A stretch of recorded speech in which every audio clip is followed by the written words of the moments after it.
आपने Indian currency के notes तो देखे ही होंगे। इसमें एक प्लेज लिखा हुआ होता है कि मैं धारक को 500 रुपए अदा करने का वचन देता हूँ और नीचे आरबीआई के गवर्नर के सिग्नेचर्स होते हैं। यह प्लेज आपको भारत के हर करेंसी नोट पर मिल जाएगा।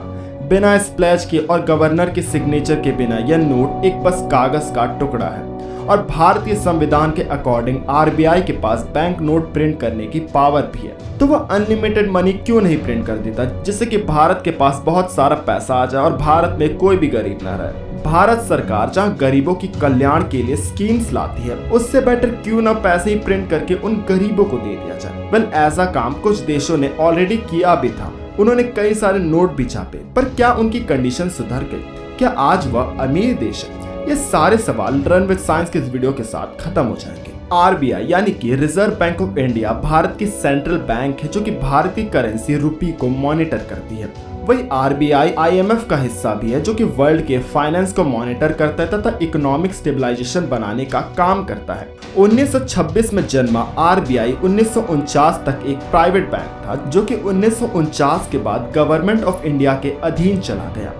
आरबीआई इंडिया की इकोनॉमिक स्टेबिलिटी, बैंकिंग सेक्टर्स में कंज्यूमर को आश्वासन देना, करेंसी को इश्यू करना, उनकी क्वालिटी, फॉरेन रिजर्व, सारी चीजों को आरबीआई कंट्रोल करती है। पर सिक्कों के प्रोडक्शन और मेंटेनेंस का जिम्मा भारत सरकार का होता है। वही नोट की प्रोडक्शन आरबीआई के जिम्मे में होती है, जिसकी printing Bharatiya reserve bank note Mudran private limited करती है। आरबीआई के पास 10,000 से ज्यादा वैल्यू के नोट्स को छापने का अधिकार नहीं है और भारत में मैक्सिमम 2,000 के नोट एग्जिस्ट करती है। 10,000 से ज्यादा के नोट प्रिंट करने के लिए फिर इंडियन गवर्नमेंट को आरबीआई एक्ट में चेंजेस करने होंगे। भारत में 4 जगहों पर नोट की प्रिंटिंग की जाती है जो कि नासिक, देवास, मैसूर और सलबोनी। देश भर में आरबीआई के 31 ऑफिसर्स हैं जो कि आरबीआई को करेंसी से रिलेटेड डेटा प्रोवाइड कराते हैं, जो कि आरबीआई को बताती है कि कितने नोट प्रिंट करने हैं, कितने नोट सर्कुलेशन में है, वगैरह वगैरह। और फिर ये सारे डेटास आरबीआई की प्रिंटिंग प्रेस के पास जाती है जो कि फिर उतने अमाउंट में नोट को प्रिंट कर देते हैं, जो कि मिनिस्ट्री ऑफ फाइनेंस से कंसल्टेशन के बाद ही होता है। देखा जाए तो करेंसी का कंट्रोल भारत सरकार और आरबीआई के पास होता है। वह जितना चाहे उतना नोट प्रिंट कर सकते हैं, पर ऐसा गवर्नमेंट क्यों नहीं कर? इसके 2 रीजंस होते हैं।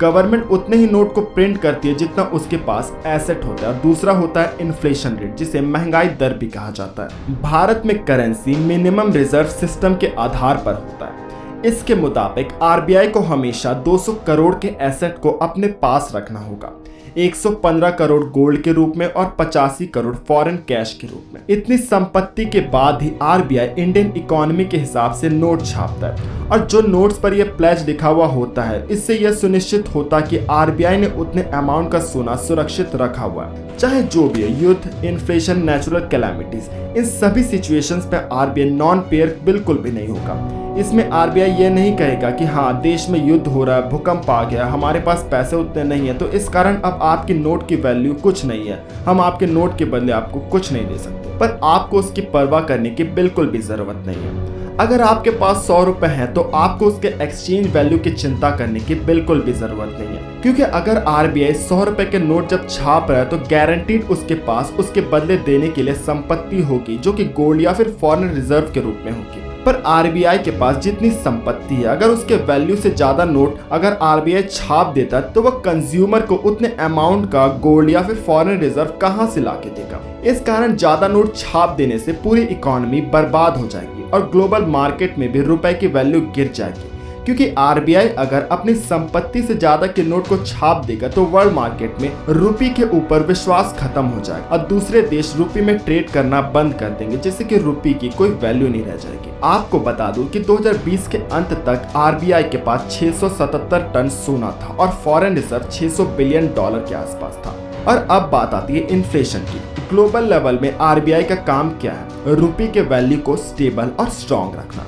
इन्फ्लेशन को अगर हम सिंपल वे में समझें तो जब सिटीजन के पास खर्च करने के लिए ज्यादा पैसा हो जाता है और गुड्स एंड सर्विसेज की सप्लाई कम हो जाती है तो डिमांड एंड सप्लाई के बीच एक स्टेबिलिटी मेंटेन करने के लिए चीजों के रेट को सरकार बढ़ा देती है, वरना इकोनॉमी डूब जाएगी। क्योंकि अगर आपके पास ज्यादा पैसे होंगे और मार्केट में खरीदने के लिए कुछ होगा ही नहीं तो इकोनॉमी तो गौरतलब है कि डूब ही जाएगी। तो चलिए इसे एक एग्जाम्पल से समझते हैं। जस्ट इमेजिन कीजिए कि आरबीआई ने सबको 100 करोड़ बांट दिए, तो सारे लोग BMW, मर्सिडीज के शोरूम में पहुंच जाएंगे लग्जरी कार्स को खरीदने। 140 करोड़ की आबादी में से 20 करोड़ लोग भी एक साथ गए तो कंपनी इतने सारे कार कहां से लाएगी। इस कारण कंपनी को अब कार का रेट कई गुना बढ़ाना पड़ेगा, जिससे कि हर इंसान उसे न खरीद पाए। इस कारण इन्फ्लेशन चरम पर पहुंच जाएगा। पहले जो चीज 10 रुपए के एक नोट में मिल जाती थी, अब वह चीज थैले भर के नोट ले जाने से भी नहीं मिलेगी। इस कारण इन्फ्लेशन से देश को बचाने के लिए आरबीआई ज्यादा नोट को नहीं छापती। जिम्बाब्वे ने अपने इकोनॉमी को बचाने के लिए सेम स्टेप उठाया था, जिस कारण जिम्बाब्वे की इकोनॉमी पूरी तरह से तबाह हो गई थी। जहां भारत में इन्फ्लेशन 5 से 10% के बीच होता है, वही 2008 में जिम्बाब्वे में इन्फ्लेशन 80 अरब % हो गया था, पर आज वह रिकवर होकर 60% पर आ गया। सेम वेनेजुएला, जो कि एक टाइम साउथ अमेरिका का एक बहुत ही अमीर देश था, जहां पर सबसे ज्यादा तेल निकलता है, वहां पर भी इकोनॉमिक क्राइसिस ज्यादा पैसे छापने के कारण आ गया है। वहां पर जितना पेपर एक रोल टॉयलेट पेपर में यूज नहीं होता, उससे ज्यादा नोट्स आपको एक रोल ऑफ टॉयलेट पेपर खरीदने के लिए ले जाना होगा। एक पैकेट ब्रेड के लिए आपको थैले भर के नोट ले जाने होंगे। उम्मीद करता हूँ आपको सारी चीजें अच्छी तरह से समझ में आ गई होंगी। वीडियो अगर पसंद आया तो इस वीडियो को लाइक कीजिए, चैनल को सब्सक्राइब करें, इस वीडियो को शेयर करना न भूलिएगा। धन्यवाद।